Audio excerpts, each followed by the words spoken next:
This is a Lip Media podcast. Me.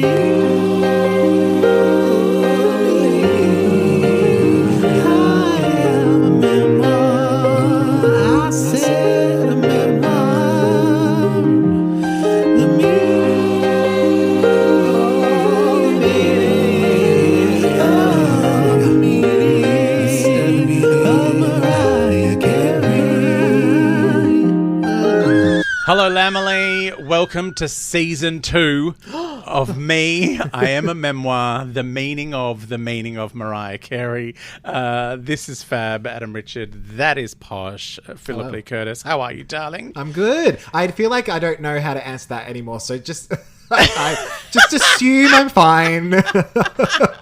Because I'm not awake when we first start the podcast.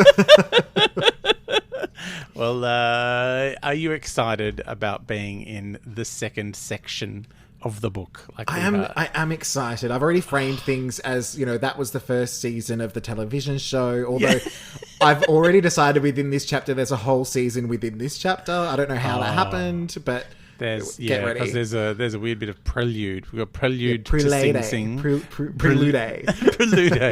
Microwave. And Alone in Love. So, yeah. Honestly, Prelude is so much better than just Lude. Much prefer. Yeah, much Lude prefer. was dull, but Prelude. Oh my God. Just tastes better. I don't even know what you're saying, but it sounds revolting. All right, before we get into the chapter, I guess we do need to get us some of those me moments. Me moments. All right, so let's head up the headlines to start with. Now, Mariah has won the Super Bowl. Oh, good. It That happened. was clever. Yes. So after the NFL showed an ad about ending systemic racism, Mariah tweeted, "Happy Colin Kaepernick Appreciation Day." Oh, yes, I saw that. Right. If you don't know what that is, Google it because it was shady. Now, Mariah, they say. Mariah's cookies premiered a red velvet cookie, which in the photo they tweeted looked like someone was trying to create like a severed meat hand for Halloween. I might have to put a ban on cookie talk because are you feeling too delicious? Carbs. I can't have them in my life. Oh, I thought you said cubs. Carbs. And B, I keep going to the website to order the cookies and I'm not allowed to have them. I'm not. No, but literally, I don't think we can order them here. Not in Australia, no. The website just breaks in half whenever I press the order now button. But I do it every day just in case. Maybe get someone to take a photo of the ingredients and you can do a little home Mariah baking and just put some money in her PayPal, Oh, yeah, that's an idea. Yeah. But no, for some reason, the photo they took, it's just so red and it was cropped in a way that I was like, it looks like one of those nailed it, where you haven't quite nailed it, that someone's making a weird meat hand. Now, we also had E equals MC squared remixes and bonus tracks dropping. Now, I'm going to defer to you on this because we had a couple of bonus tracks, like new songs added to the album. Now, are these songs that are brand new to us, or did they already exist somewhere? I think they existed somewhere in various... like a B-side or... Yeah, various versions of... Because that was one of those albums that had like 412 versions. Yes, exactly. Yeah. So, and hence I got confused, so I thought I'm going to go to the expert on the Discog. Also, this was... Maybe I knew them because I was working in radio when that album came out. So I just got lots of it. Yeah. Like I got heaps. So maybe they're only promos or something. I don't know. But as far as I'm concerned, nothing new. Okay. I've already heard this on Mariah. Maybe the rest of the Lamely are like, no, that is really new. Yeah, I've never heard it. How very dare you withhold that, Adam? We didn't have the radio promo CD from Mariah. I seriously, because everyone knew I was into Mariah, like every day on my desk, there'd be someone else would have dropped off a different thing of MC squared. Like it was nuts. Yeah. Let's get back into radio. But like a noon or drive show, because I don't want to get up. Yeah, no, the 4 a.m. alarm is confronting. Now, Mariah has also invented science. Oh, how did she do that? Well, in a tweet.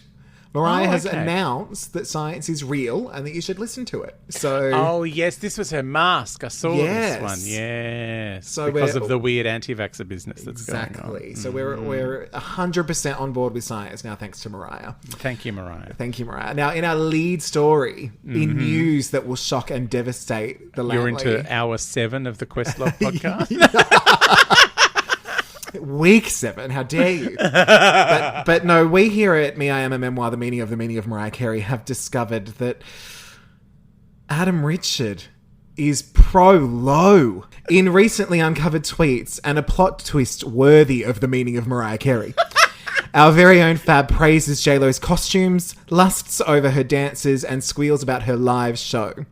In response to a tweet by @Wombat1974, thank you very much, about sequin tracksuits, Fab responds, JLo wore a Diamante one in concert. Want! Exclamation mark. Well, yeah. Then, fair enough. I mean, it is the most comfortable of all clothing. But imagine if it was bling. Exactly, that's very true. And that's what we love about JLo, is she looks like she's dressed at Kmart, but decorated by her niece. Yes, we love a niece. And then in response to a tweet by our very own diva, Ricky Lee Coulter, who tweeted asking RLC, who's going to the JLo concert, Fab responded with, "It was so much fun, exclamation point. Section redacted because it doesn't fit my agenda. I loved it. Hottest what do you mean section redacted? What section redacted that doesn't fit your agenda? Something about I wasn't always the biggest fan.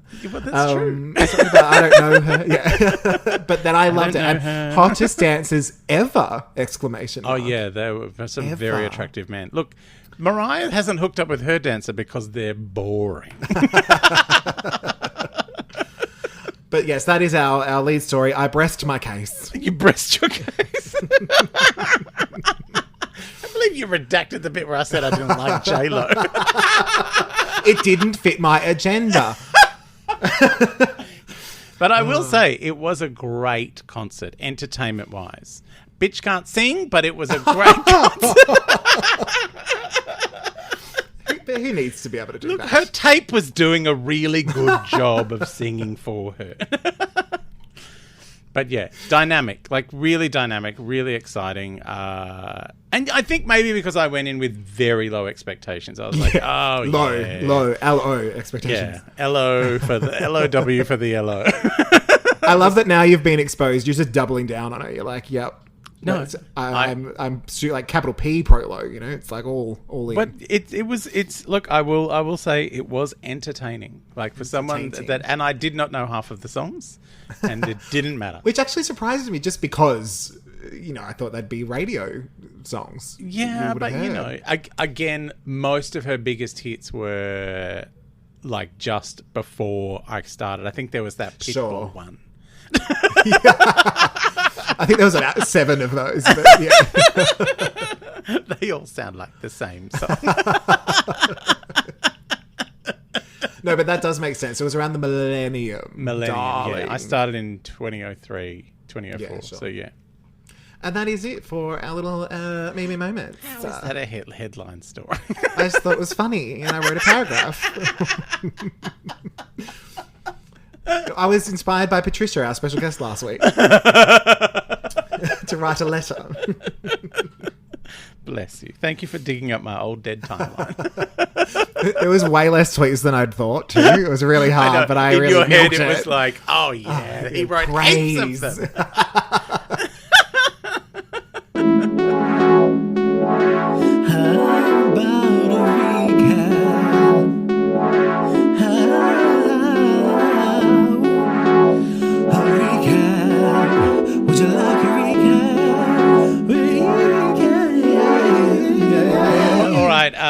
Let's get a recap of last week's chapters. Basically, we experience the horror that happens when bitchy school bullies get racism in their repertoire. Horrific. And also the embarrassingly regular names of Jennifer and Heather. Oh, we had a lot of excited feedback about that. Regular! I'll use because since we're recapping and talking about last week, I did listen to last week's chapter this time, and it was as shocking as reading it. Yeah, it's but really I will full on. say, outside of the more dramatic and heavy themes, I think Mariah had a lot of fun with the rest of the chapter in the audiobook. She was like getting the accents going on, and she was having a fun She was time. enjoying it. And how much fun did she have? Like when she was explaining her clothes swapping system. I know. So there was a And her lot of signature piece. joy. Oh yes, a lot of joy in the voice. A lot of impressions. Yes, going on. She was having a ball with the rest of it. I guess because it is that thing. It's such a dark, bleak moment. It's like, well, you need to surround this shade with a lot of light. Yeah. To kind of balance it out, and she does. It's a lot of fun. So the gist this week, we get a sense of the absolute horror of living in fear of the person you're meant to be in love with. And Mariah starts making music. Oh my God, it's like Batman Begins, but for Mariah.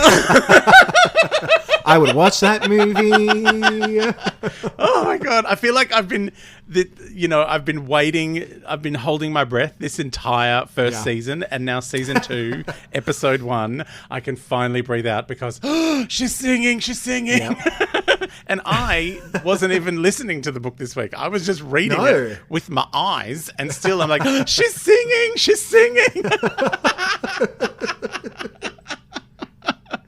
All right, shall we break it on down? Yes, bring it.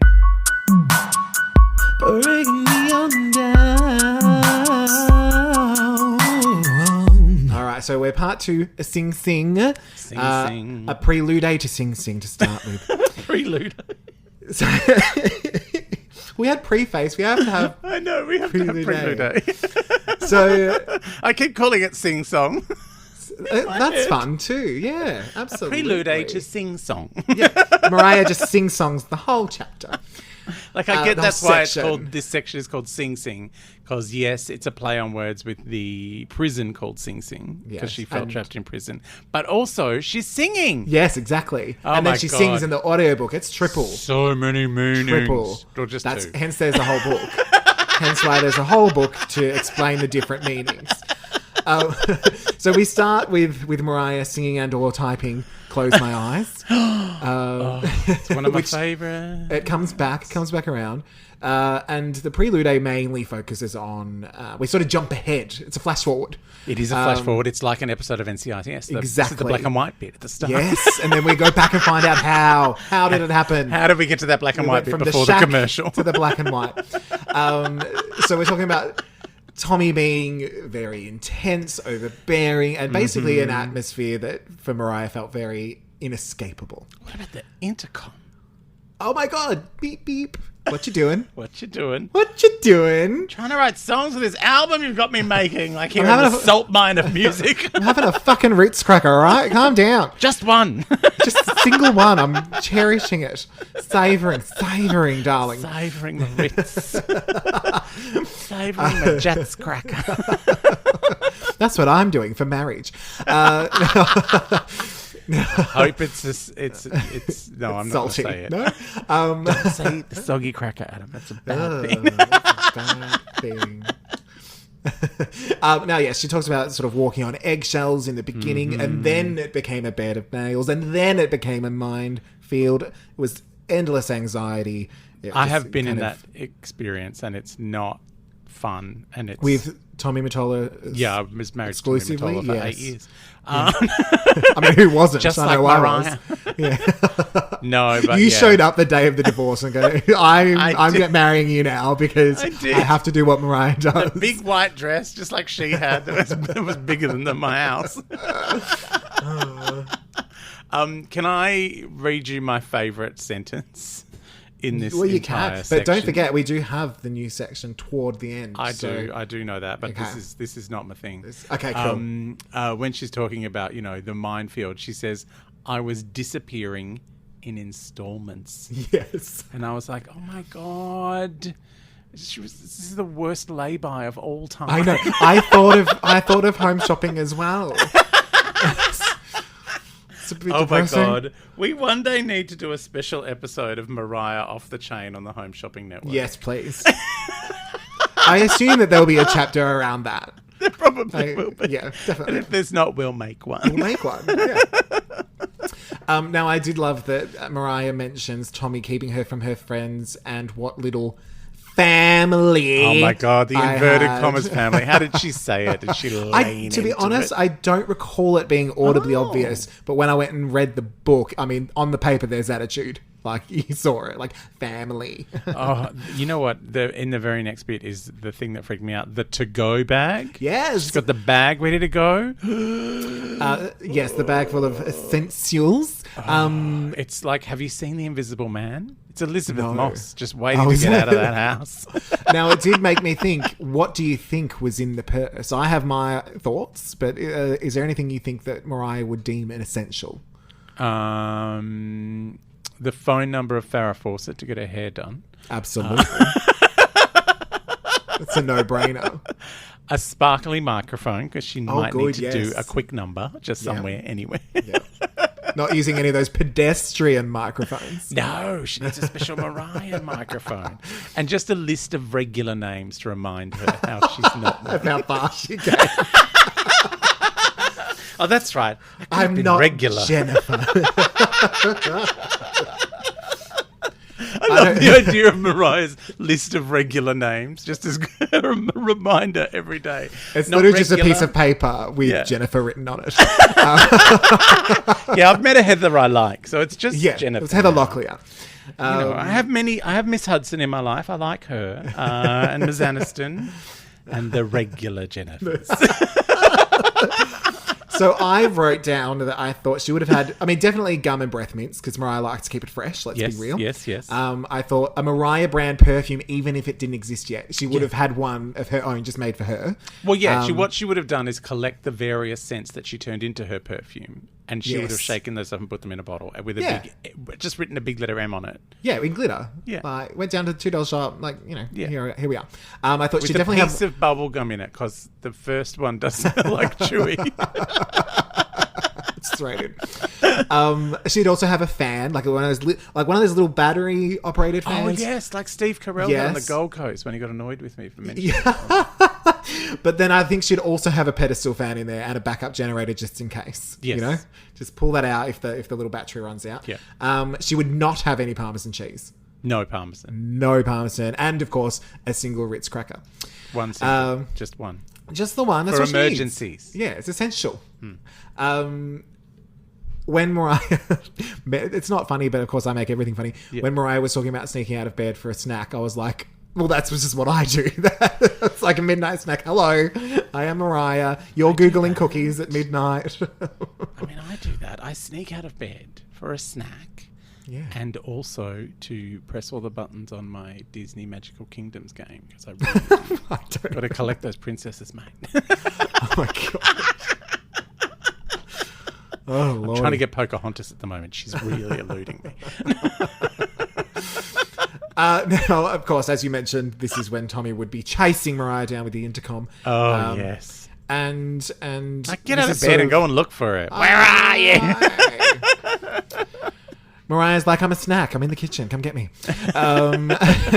Now, this is sort of mentioned as to why Mariah created, the persona within the videos of the fun and the free girl having a good time, because she felt that at least then she could sort of see a version of herself feeling alive and free and evidence, basically, that she existed. Sad. I know, it is. And the quote that I wrote down for this section was, I was living my dream, but couldn't leave my house. Oh. Yeah. Well, that's how we all feel in lockdown right now, babe. So, no sympathy. Look, I wish Big Brother was like chiming in on the intercom, like, hello, because no one to talk to. Posh my cat to the died. diary room. Yeah.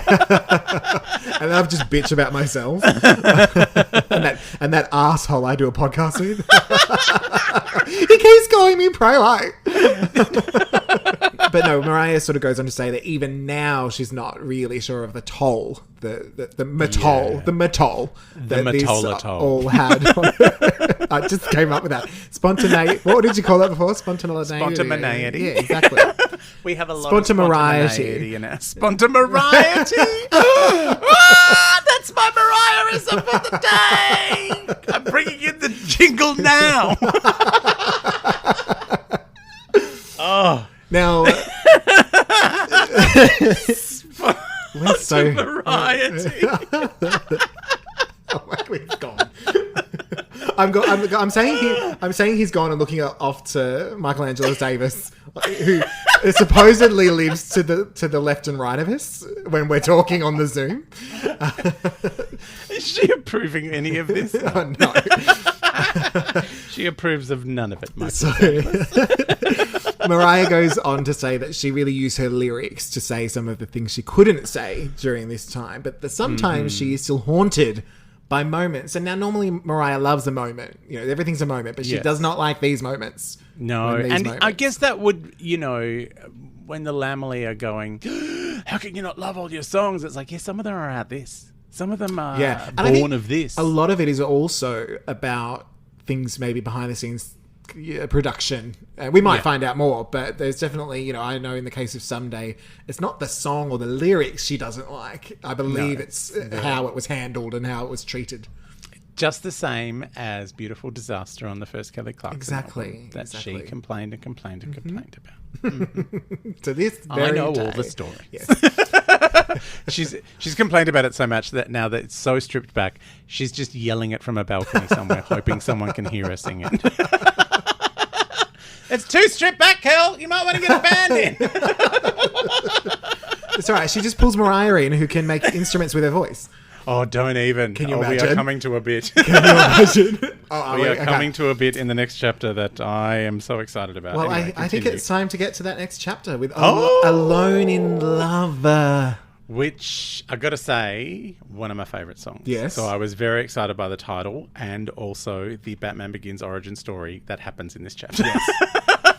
So, I mean, I have thoughts, but let's dive in first. So let's dive in. The first. We start with Peebo Bryson, who in Australia, it's difficult for us to hear about Peebo because Peebo was a brand of fly spray. Oh, really? I have no idea what any of these words are. In the 70s, Peebo was a brand of fly spray. So when Peebo Bryson started turning up when I was listening to the American Top 40, I'm like, someone's name. Oh my God. I did name a bird Ajax once after the spray and wipe. So, oh, bless. Yeah. Anyway, it was very festive. So we had Mariah's first recording session in the 7th grade where she was doing BVs, which is an industry term, darling, on other people's songs in what she called a dinky little home studio, which I thought would be really funny if the person who owned the studio was like, I really loved that studio. Like, I worked really hard, right? It's dinky. I said it. It's done. Dinky little home studio. You know what Peebo Bryson sang that you would know? Is A Whole New World from Aladdin. Oh, okay. Yes, I do know Peebo. that. Okay. Thanks, Peebo. That one. Yeah, I love that one. You went even. That was the actual song. That was, I'm very skilled. And it was around this time, so 12, 13 years old, that Mariah started using her voice to paint and or build layers in the colour of undeniably blue, naturally. Then, due to word of mouth, we have Mariah sort of writing and singing jingles for local businesses at 15.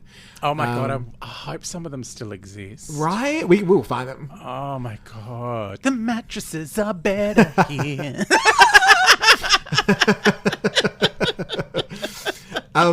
Get a free latte.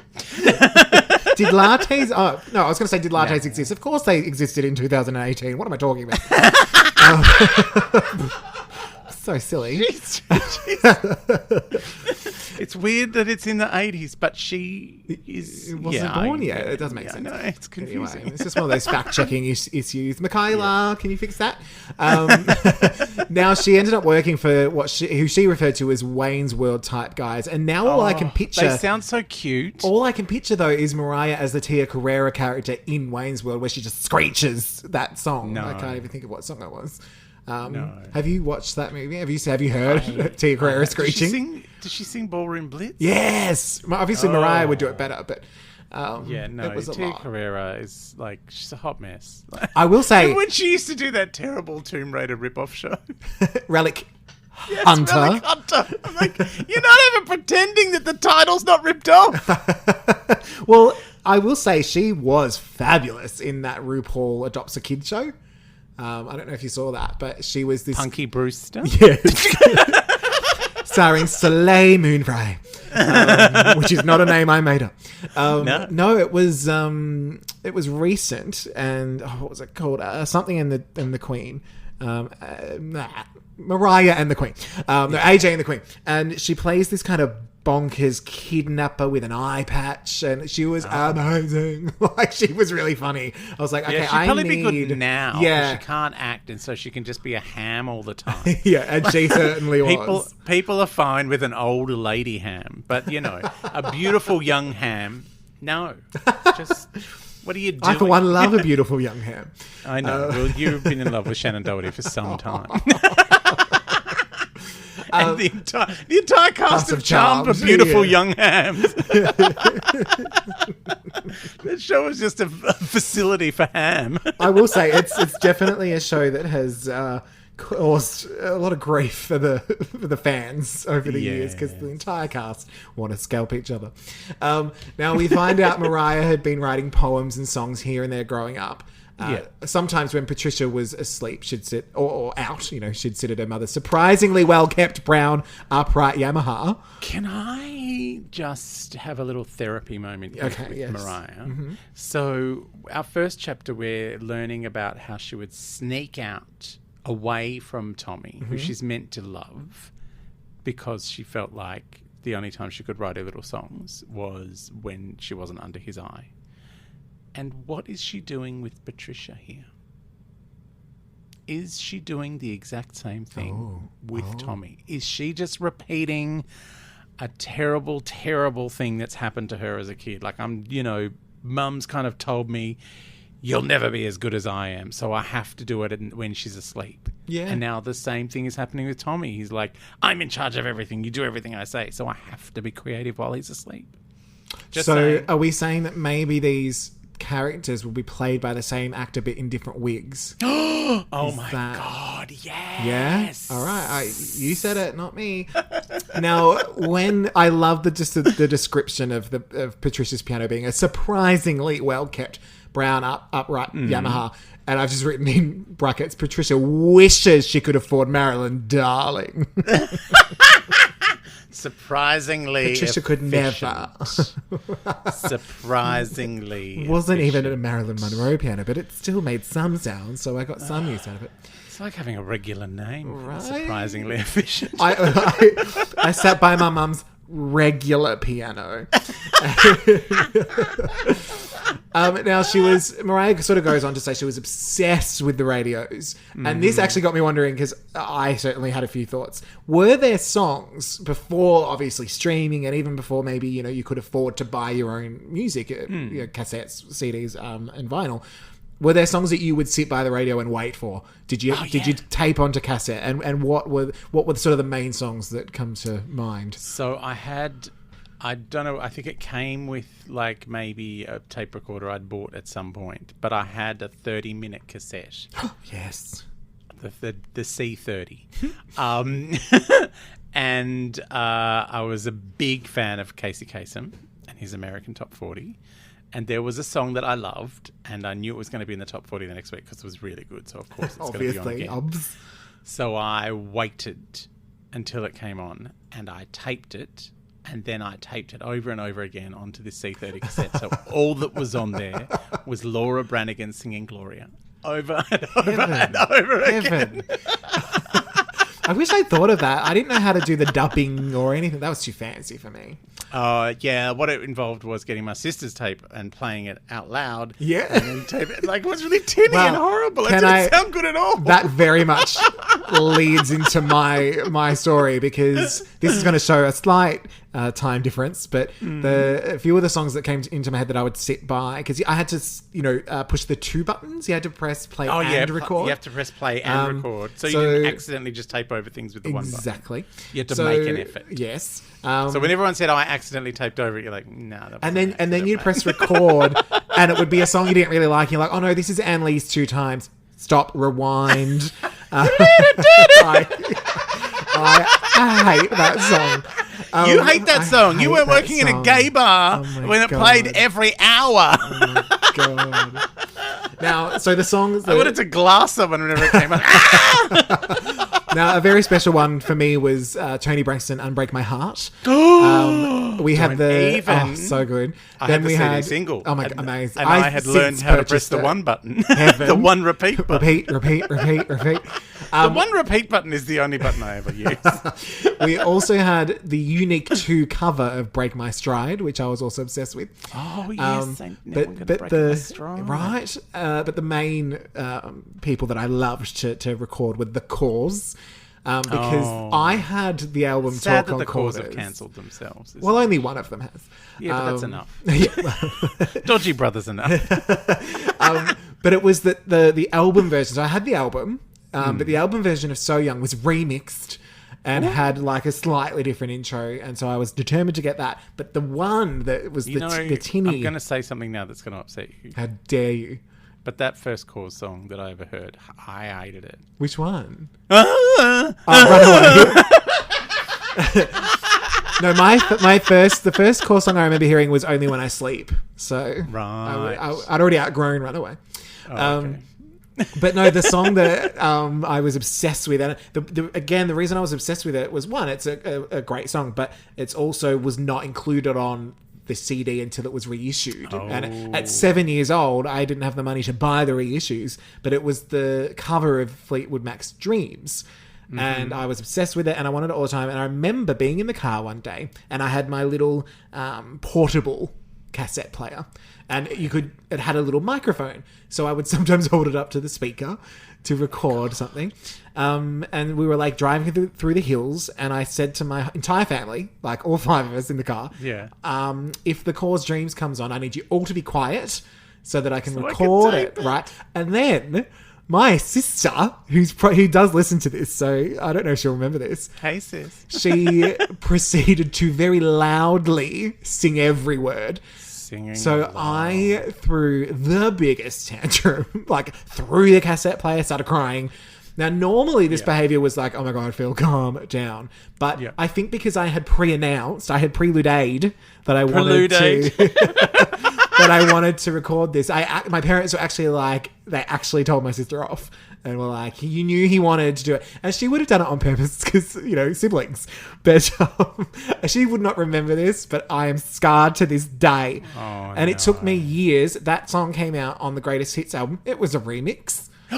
So it took me a very long time to find their original cover that I was obsessed with. But I have it now, and it's, what'd you call it? The repeat one? It's just that. Yeah. 24/7. Anyway, that was a longer story than I anticipated. But a good one nonetheless. It was I'm very sad for poor little Posh. I know. Holding his microphone. I know. And then I remember going to we had one shop where I grew up, and it was BP petrol station. But it had everything. It had videos that you could hire and food and hot dogs, all sorts of stuff. Mariah was there all the time for the hot dogs. But they would occasionally have CDs at the the counter, and it had that one, and I was like, oh my God, it's the version with Dreams on it, and it's $30. I don't have $30. I'm 7. Like, I should have swapped it. I should have swapped it. I should have. I know. I did once. When people say, like, did you steal anything? The only thing I've ever stolen, it's so sad, was I was at a doctor. Of course. No, it's better. It's better. You were at a doctor. I was at the doctor's. Stole medicine. No, I was at the doctor's, and I was probably 9. You stole the tongue depressors to make it. No, it's so much sadder. There was a magazine with Alyssa Milano on the front called Good Medicine or something like that, and all it really was people assuming what she eats.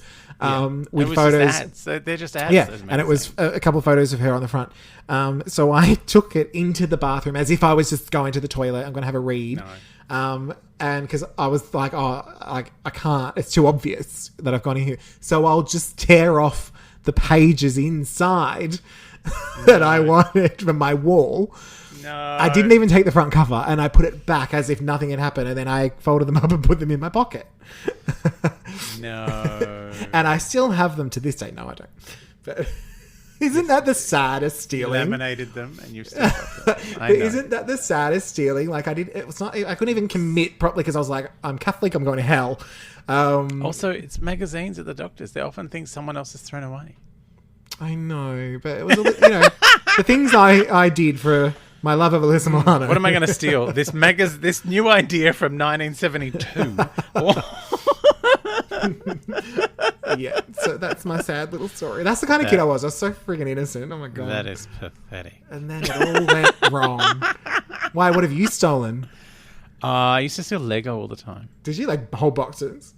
Well, they're only little, like the little box, I only got like a little spaceman with his little space thing. Like I couldn't put like a whole house in my pocket walking around the Coles New World in Coburg. Because in the old days, Coles New World meant it was A Coles New Coles World. Is that something you're talking about?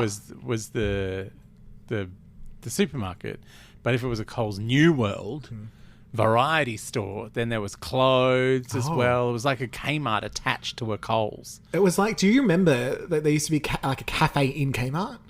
Yes. Oh my god, the best. There was a Coles cafeteria. There was a Coles there? in the city that had a cafeteria upstairs. My nan used to make me go there all the time. I've really missed the cafe at Kmart, just quietly. What was the other one? There was, do you remember the Now disappointment? there's just a Michelle's patisserie outside. I know. It's not as The good. disappointment that you would have when you're like, oh my god, there's a Target. Oh, Target Country. Because they didn't have a closing CD all of section. those. Yeah. I'm surprised they exist. Well, they don't have a CD section now at JB Devastating. Home or a DVD section. Even No. JB Hi-Fi Home. I'm like, why are you calling it Hi-Fi? Yeah, why would I go there? I'm not. I don't know her. I don't know this large retailer. We're just driving past. I don't know. I don't know what you're looking at. I walk in. Where am I? I'm in the good place. I don't know where I am. It's just a white space. I'm in the bad place, more likely. Now, okay, back to Mariah. Yes. Mariah sort of goes on to say that she was obsessed with the radio, would listen to the radio, but she didn't want to emulate the songs on the radio. She wanted her songs to fit in and or be better than the songs that were on the radio. That is an admirable idea. Absolutely. So she says she went on to write and produce, Mariah, the demo To Begin. Which just like Batman Begins, but it's Mariah Begins. But it's Mariah Begins. Which I've written, she totally should have sung it in the book, like in the audiobook. She doesn't. She has said that the tape is lost, but I'm wondering, does she still remember it? So I'm thinking, do we tweet Mariah and say, do you remember how To Begin goes? Because she would definitely reply. She will.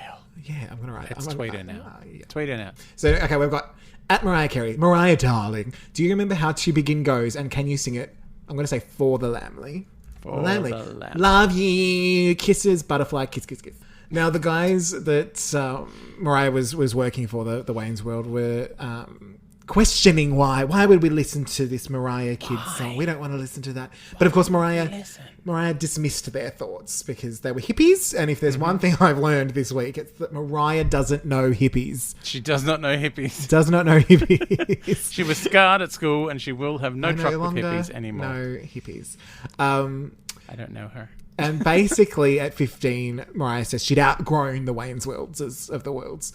So she instead, So she instead started working with two other guys who she described as sketchy. But that is way better than hippies. Yeah. Like, I mean, if you're gonna, like, hippies are sketchy every time. Sketchy just means, probably illegal. I'm sure. Although I did love that she kind of, goes on to say, it's the music industry. Everyone's sketchy. Exactly. Even when you're doing things professionally, they're sketchy. So Mariah said that these sketchy guys liked her sound, which she attributes to Madonna's success. But the difference was that Mariah was actually a young girl. Because Madonna is way older than Mariah Carey. And that Mariah could emulate the popular Madonna studio technique, but with her voice alone. Yeah. No production necessary. Yeah. So how did you react to the Madonna reference? I just wrote "darling" after it in the way that Mariah does when she's being extra sarcastic. We will circle back to this, don't you worry. Now, she talks about the sketchy guys were both married, and one of their wives was very threatened by Mariah. There was a whole shorts debacle. The short off is amazing. Short off. But I love Mariah going, I didn't know I was wearing provocative shorts. I was only a teenager. What a sad state your marriage must be in if you're concerned that your husband is checking out a teenage girl. Just for future, don't check out teenage girls. Look, just to go with the whole theme of the sketchy guys, she probably wasn't the only teenage girl rocking up there. True. It's just that she was probably the only teenage girl rocking up there who could actually sing. Yeah, that's true. There's probably a lot of, vaguely attractive, talentless teenage girls turning around going, oh my God, my name is Jennifer and I can't actually sing, but look at me busting out of these shorts. I don't know what you're talking about. I don't know. But Mariah ended up... Can dance real well. I love that they're all... actually, no, I was going to say I love that they actually would be of similar vintage. Very, very close, actually. In fact, is I don't know her a little bit older. She might be. She might be. She might. I'm going to Google this. Should we look her up? I've got live Googling now. How old is I? Don't know. Please Google that. Tell me. Okay. So I don't know her was born on the 24th. Wasn't born. Sorry, I don't know her wasn't born on the 24th of July, 1969. Way older. How and Mariah 70. March was 70. Born the 27th of March, 1997.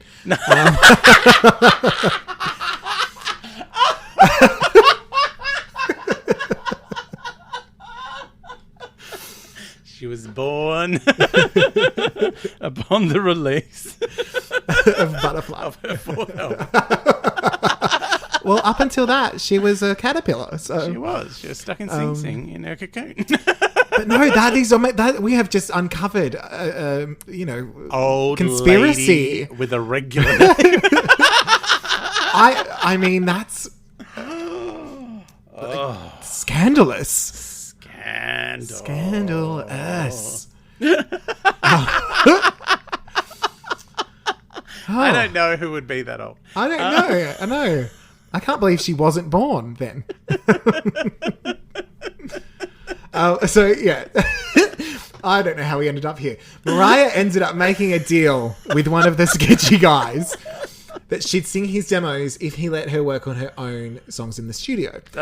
Just, I've read the chapter, so I know how it goes. But when you said, if he let her, it's like, I was like, where is this terrible Me Too adventure going? No, that's okay. If he let her work in the studio. And she ended up writing Alone in Love at the Shack. And this became her first demo. It's like demi, but demo.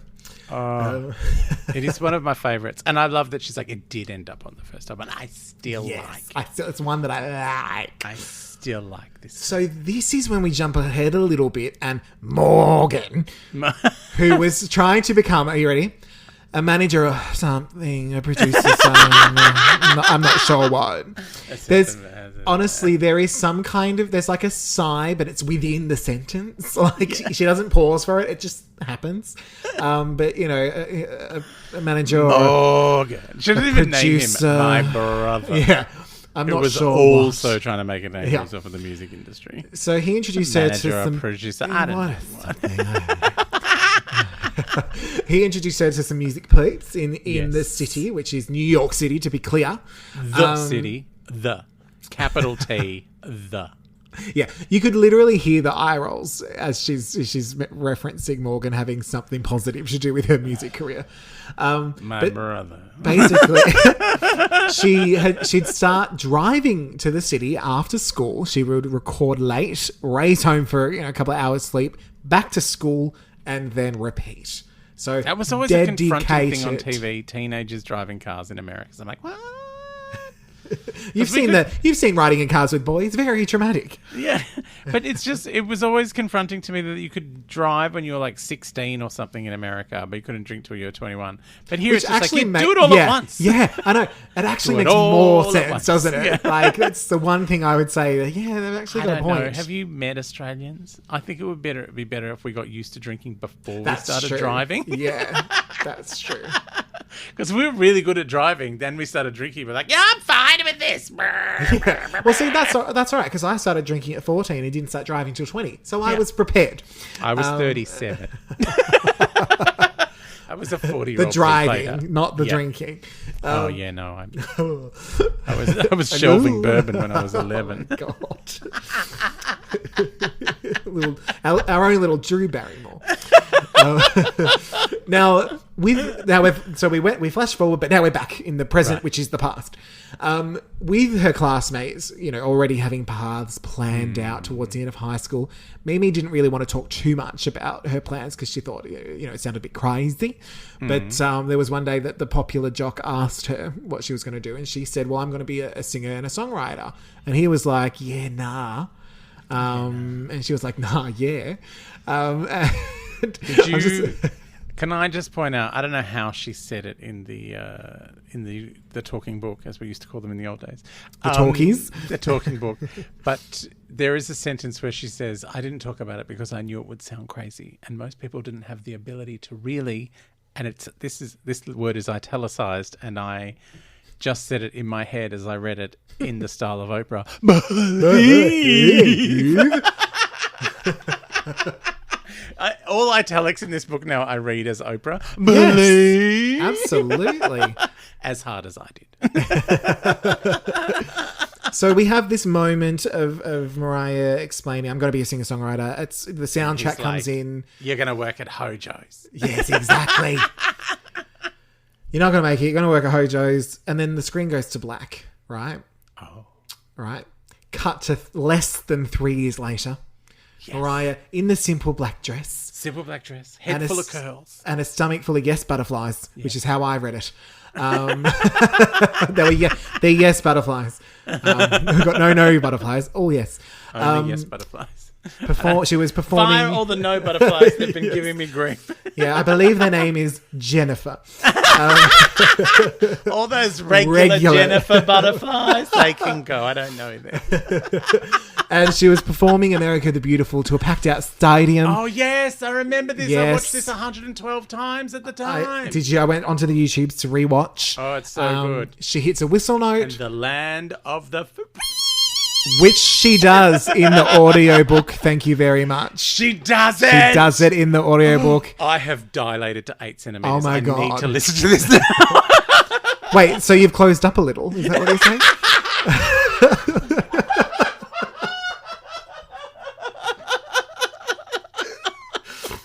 Sounds snorty. And the rest, as they say, is history. The announcer declared the palace now has a queen. Yes. Fade to black. End of season 2. Roll credits. So in my head, that's where we had. Second season's already over. That's all we needed. Oh, it's the crown, the crown, Mariah style. Oh, so good. Then I love that Mariah within the book was like, and then all those people who doubted me, well, they were watching it at home, like, boom, suck it, whatever. I'm Mariah Carey.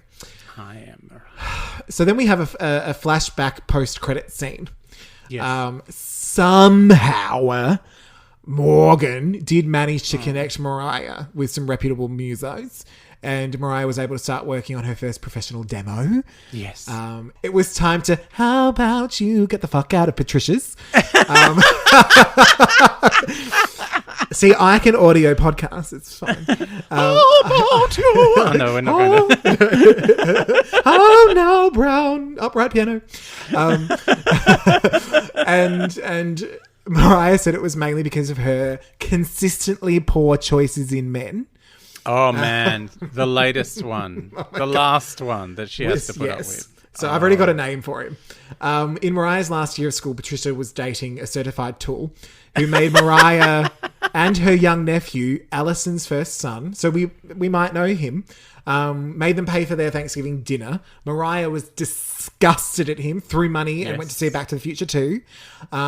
When Patricia married him, Mariah was like, I'm out of here. I gotta go. I don't need your shack. I don't need your deadbeat husband. Like, and whatever. His weird boat. And his tugboat. It wasn't a yacht, It was darling. barely a tugboat. She does say yacht. Like, it was, I've forgotten, but it was something along those lines. But can I say, I'm going, from now on, I'm using this to describe penises. His boat was more tugboat than yacht.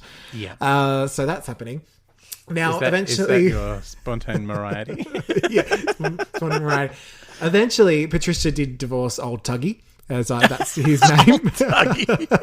Which Mariah had to pay for. And then he tried to sue her over a fictitious Mariah doll. Now, I am convinced that he is responsible for the Mariah Christmas ornament that went viral. Yes. Absolutely. He must be. That was old Tuggy. That was old Tuggy. That was old Tuggy. The weird kneeling ornament. But then we're brought back to the late 1980s, 2015, when Mariah was still broke, but she was moving to New York City to start her career. Hello, baby. I was made for this. I was made for this. Quick fade to black. Her description of New York is berserk. Do you know what I'm picturing? The very last scene of the Sex and the City series, as Carrie, you see that Big's name is John, and then she walks into the crowd, and that You Got the Love song plays. That's exactly that scene, but it's Mariah. Yes. And she's listening to her own demos. Although Mariah's got more misfits, magicians, dreamers, and dealers. Obviously. I love that Cher song. Misfits, magicians, and dealers. But I believe that brings us to the end of Breaking It On Down. Oh, that was spectacular. Mariah made it out.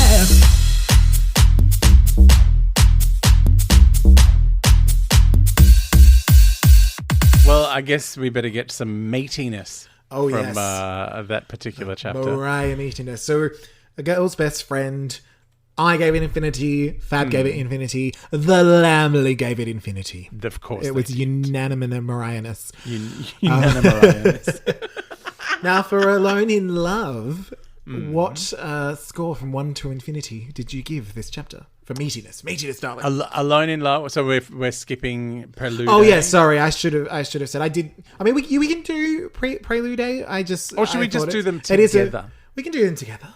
Well, let's do Prelude and Alone in Love. And Alone in Love, yes. Because of the meatiness of the eggshells and the buzzer and the reflection of what's happening with mother, what's happening with husband, plus being that it is, Batman Begins for Mariah, and Alone in Love is an amazing... It has to be infinity. I can't... Is there... You can't not infinity. Can I infinity plus 1? I feel like this needs an extra. I think it needs an extra because she finally sings a song. Like a song that we know. That we know. Like we get the insight of the creation of Alone in Love. And I am here for it 100%. 112. Well, infinity plus 1. Infinity plus one.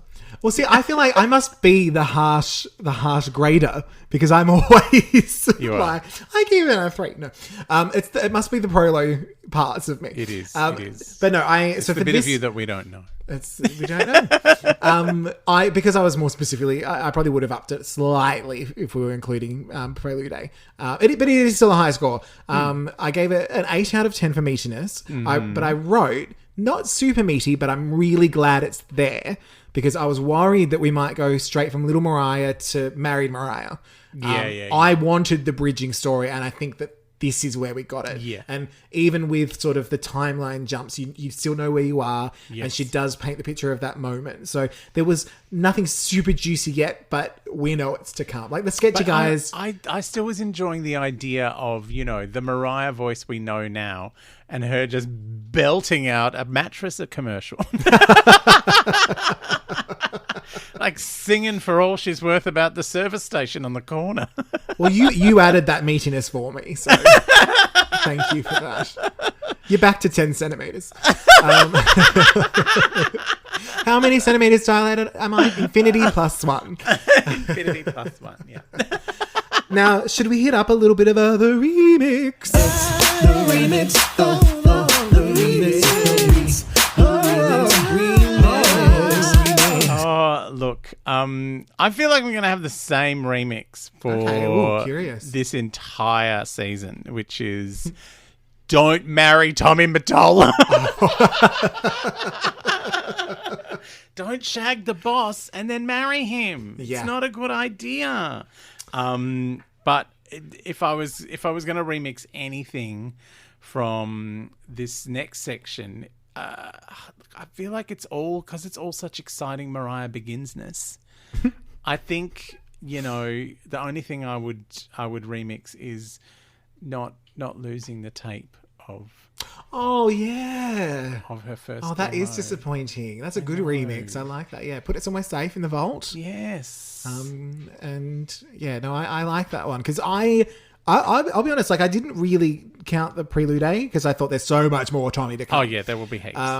But within the rest of the chapter, to be honest, I didn't have a super strong remix because I thought for the most part Mariah did everything right in terms of just following that dream, doing what she had to do. She worked hard. She was dedicated. So the only one I had was that maybe Patricia could not marry a giant turd because of his tugboat. Oh, Lord. Patricia. So many men in Patricia's life that we do not know. We do not know them. But let's see if we learned anything this week with Can Take That Away, Mariah's lesson. Can take that away. Oh, Mariah's lesson. Well, what's your lesson? So I think many of the lessons in this section are still to come. But yes, the lesson I took from this particular chapter was, as Oprah has been telling us all along, is to believe in yourself. Believe. You went a little share there, but I liked it. Maybe I can do a remix where Oprah says believe, but I put it to Cher's believe. So yes, that was my takeaway. I think Mariah was just saying, you know what? You just got to believe in yourself. You've got to do it. You work hard for it, and you show them. Mine was similar. The thing I can take away is the work. You do the work. Do the you work. research. Like she's researching. She's listening to the radio. You practice. Yeah. You just keep working. You make your own destiny. You make it by working. Yeah. You don't sit around saying, you make I'm it happen. Do this one day. I'm going to do that one day. One day I'm going to do this. You know what? Like, this is actually Just interesting do it. because some of it probably sounds silly because I've always been that person with my career. Like I'm just going to do the thing. I don't care if whatever. But in life, we all do it. Sometimes you're like, oh, I wish I was the person who did yoga every day, or I wish I was the person who did this or that, or prepared all their veggies from scratch, whatever it is. And I remember thinking to myself one day, well, why don't I just be that person? I can't sit around and I'm not going to be like, oh, I wish I was that person. Be like, if you want it, just be that person. So I actually did it with flossing. I was like, I wish I was that person who flossed every day. And now you floss? And now I floss. There you go. And I sort of say to myself, like, if you think of it, you've got to do it. You know? So I'm getting ready for bed. Oh, I'm tired. I don't want to. It's like, well, you remembered, so you got to do it now. Yeah. If you're almost in bed, you're like, oh, I didn't do the dishes. Oh, I'll go and do the dishes. Yeah. Because waking up to dirty sink's not okay. No, Usually exactly. there's a cockroach. And you know what? These things, these things are, A lot of regular named cockroaches. Jennifer's all over my plates. Oh my God.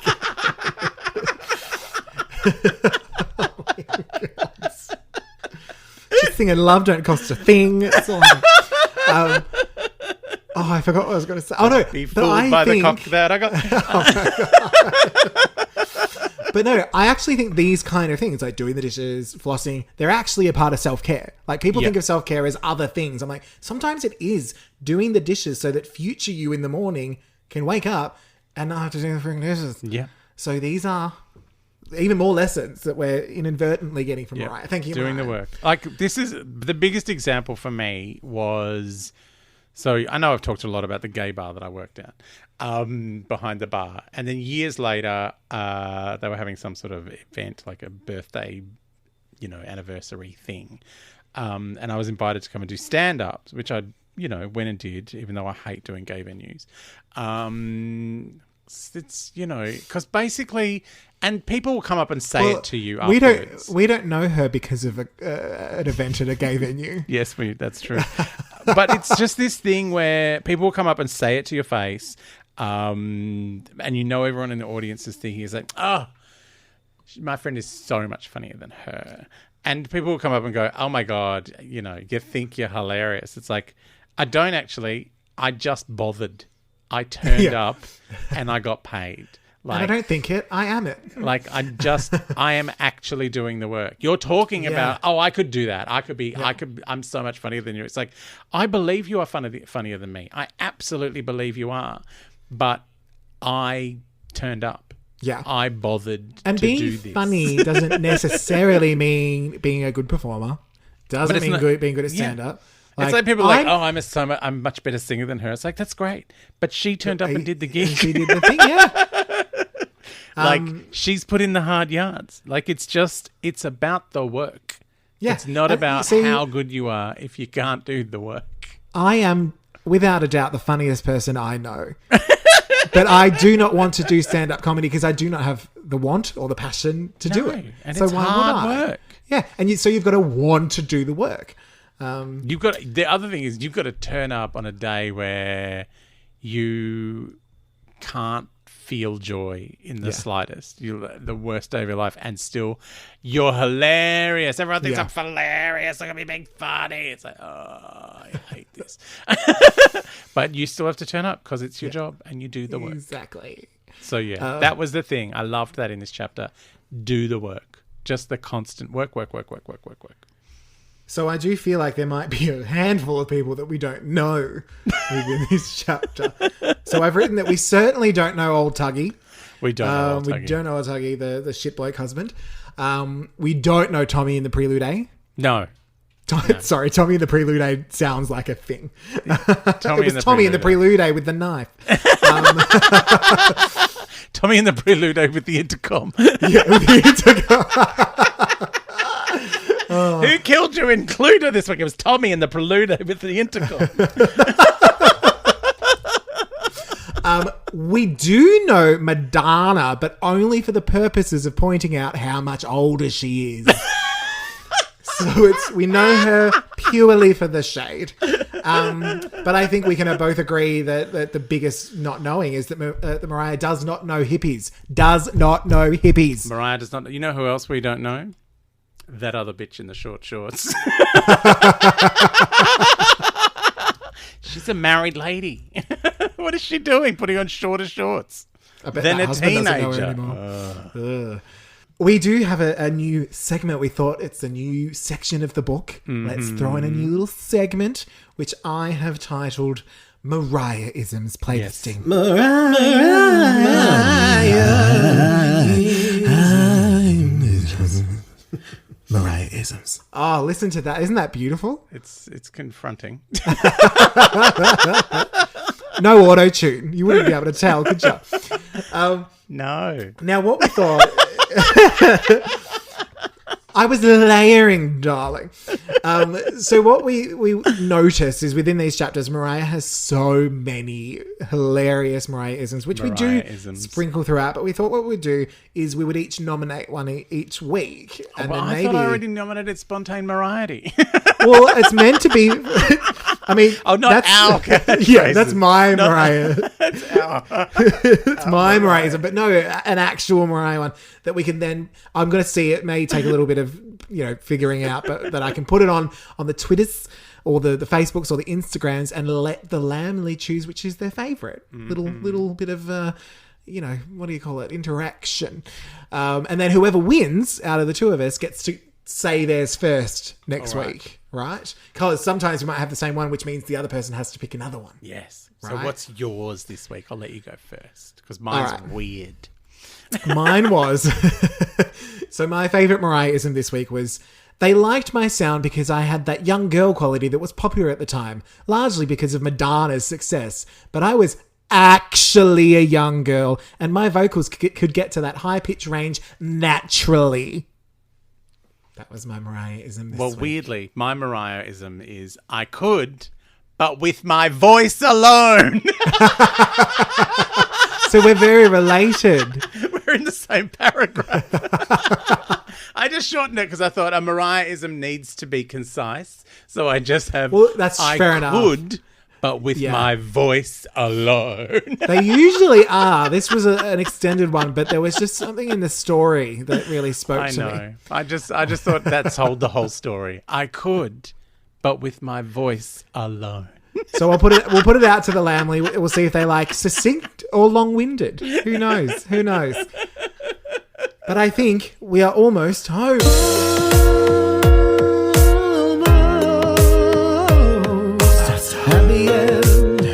At the end of the podcast, baby. Almost there, almost home. You could probably say, but you won't because of copyright. That's a no-no. Oh, yes. Well, next week, I get to listen to all of this singing. Believe. Well, the next one's called Make It Happen, and it looks quite meaty. Right. So I think just the one. So yes, it again, is. another one of my favourite songs, which had many remixes. Oh yeah. Yeah, so we will be hitting up Make It Happen. I also wanted to quickly, I just wrote a quick note at the end, point out that last week's episode when I mentioned the movie with the breasts on the head, yes, my good friend Bryony who listens, she pointed out that it was in fact Little Nicky, which stars Adam Sandler, and I did say SNL. Oh, yes. Do you know who else it stars? Who? Sadistic Fringe. Right? And all full circle. Mariah brings everything full circle. Patricia Arquette's Fringe stars in Little Nicky with the breasts on the head. Oh my God. I know. Is that what's under the fringe the entire time? She doesn't sadly have the breasts on her head. No, but seriously, because I honestly believed in the Ghost Whisperer that the reason the ghosts all came and talked to Jennifer Love Hewitt is because her boobs were like up and out all the time. Definitely why. She, like Amanda Seyfried in Mean Girls, had ESPN. Yes, absolutely. And could tell when it was raining. But I also wanted to point out, yes, I will be putting the Mariah-isms up as well as the Mariah meatiness for everyone to vote. So check us out on the Instagrams, the Twitters. Give us the I old... am a memoir. Yes. We've got the illustrations that I put up and all sorts of fun videos that I've been creating. Yes. And you're getting too excited about Prolo. Now, I will also say that on the iTunes or the Apple Pods or whatever the things are called, we're currently sitting at 5 stars in Australia, which is very great. Thank you very much. Thank you, in America, we're on slightly less at 2.8. Who can understand what we're saying there? Cleo. So if you are American and you like us, please consider giving us a rating so I can sleep again at night. Rating. Please give me a pro-lower rating. Give me the most pro-low rating. Just to punish the pro-low. No, I believe the pro-low with 1-star reviews. I believe our lead story kind of, incriminated someone else on the podcast. It was an enjoyable thing, but we've all done things in our past that we regret. And it's regret about owning your mistakes. Do you regret it? I do regret being pro-low for that. No, those 2.5 hours. Don't. You loved every second. You still want to do the bad things to those dances. Well, who wouldn't? Let's get out of here. Okay. All right, Lamely. I'm going to go listen to some Mariah. He's going to clean his ears out with something we don't know about. Don't think she'd fit in there, but all right. No, thank you, darling. And thank you for bringing to our attention how old that thing is that we don't know about. All right, Lamely. We love you. Bye. Bye, Lamely.